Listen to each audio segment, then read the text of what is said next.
বলছি গুলটে মামা, ওই ভদ্র মহিলা এসে আমাদের এমন বেল্ট দিয়ে বেঁধে দিয়ে গেল কেন বলো তো? তুমি টিকিট কেটে উঠেছো তো? বাজে কথা বলিস নি ভেন্ডি, দেখছিস না কিরকম বেকায়দায় আছিস? গুলটে মামা, প্লেনটা তো কোনো স্টেশনেই দাঁড়াচ্ছে না, শুধুই উড়ে চলেছে।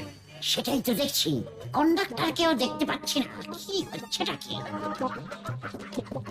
গুলটে মামা, দেখো দেখো, মেয়ে হকার, মেয়ে হকার।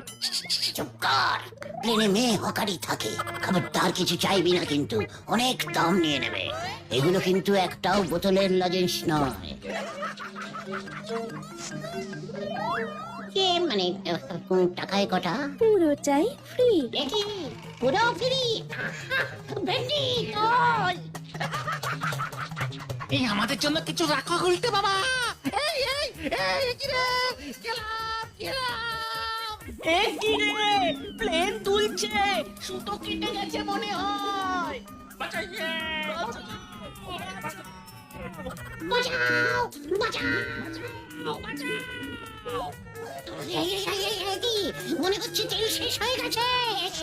ওরে বাপরে বাপ, আমি আর কোনোদিন আর প্লেন চড়বো না রে।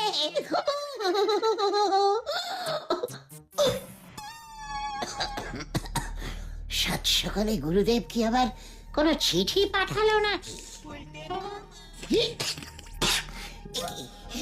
এতো কুখ্যাত খুনি বিল্লা পাঞ্জার চিঠি। লটারির 5 লক্ষ টাকা নিয়ে আজ রাতেই পুরনো মন্দিরের পেছনে আসবি, নয়তো আমার গুলি তোর মাথার খুলি উড়িয়ে দেবে। বিল্লা পাঞ্জা, ওরে পাজুরে বেন্ডি রে, আমি যে কাউর মুখ দেখে ঘুম থেকে উঠিনি রে, তাহলে আমার এমন সর্বনাশ হলো কেন রে? বাঁচা আমায়। না না না না না না না, এভাবে বসে থাকলে চলবে না, এক্ষুনি আমাকে থানায় যেতে হবে।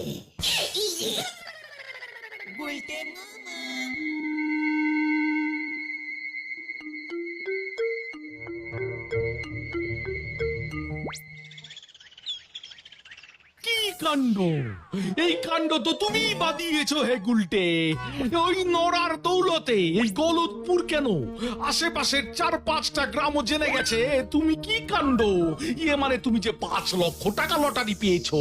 এখনো তো পাইনি, তার আগেই বিল্লা পাঞ্জা পর্যন্ত খবর পৌঁছে গেল কেমন করে? এটা অবশ্য ওই গোবিন্দ বাবুর দৌলতে। এত বড় সাহস ওই গুলটের, মানে কথা বলে কিনা ওই গলতপুরের 1 নম্বর বড় লোক হবে। ওই 5 লক্ষ টাকা মানে কথা ও যেন কিছুতেই না পায় হরিবল।